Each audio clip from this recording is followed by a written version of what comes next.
ఎన్టీఆర్ భరోసా pension తీసుకుంటున్న వారికి ప్రభుత్వం ఒక ముఖ్యమైన మెమో విడుదల చేసింది. కొన్ని జిల్లాల్లో పెన్షన్ పంపిణీ తేదీల్లో మార్పు చేశారు. ఏ జిల్లాకి వర్తిస్తుంది, ఎందుకు మార్చారు, ఇప్పుడు పూర్తి వివరాలు తెలుసుకుందాం. వీడియో చివరి వరకు తప్పకుండా చూడండి. ప్రభుత్వం విడుదల చేసిన మెమో ప్రకారం సాధారణంగా ప్రతి నెల 1వ తేదీన ఇంటింటికి పెన్షన్ అందిస్తున్నారు. అయితే ఈసారి ప్రత్యేక పరిస్థితుల కారణంగా కొన్ని జిల్లాల్లో జూలై 30న పెన్షన్ పంపిణీ చేయాలని నిర్ణయించారు. ఈ మార్పు వచ్చే జిల్లాల్ని మనం చూసుకుంటే శ్రీకాకుళం, విజయనగరం, విశాఖపట్నం, అనకాపల్లి, అల్లూరి సీతారామరాజు జిల్లా, పార్వతీపురం మన్యం జిల్లా. ముఖ్యంగా ఆగస్టు 1న ప్రధానమంత్రి పర్యటన ఉండడంతో పరిపాలన ఏర్పాట్ల దృష్ట్యా ఈ జిల్లాల్లో పెన్షన్ పంపిణీని ఒకరోజు ముందుగా జరిపారు.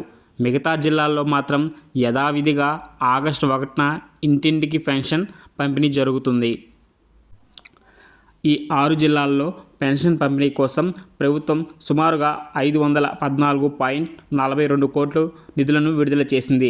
సచివాలయ సిబ్బంది సంబంధిత అధికారుల లబ్ధిదారుల ఇంటికే వెళ్ళి పెన్షన్ అందజేయనున్నారు.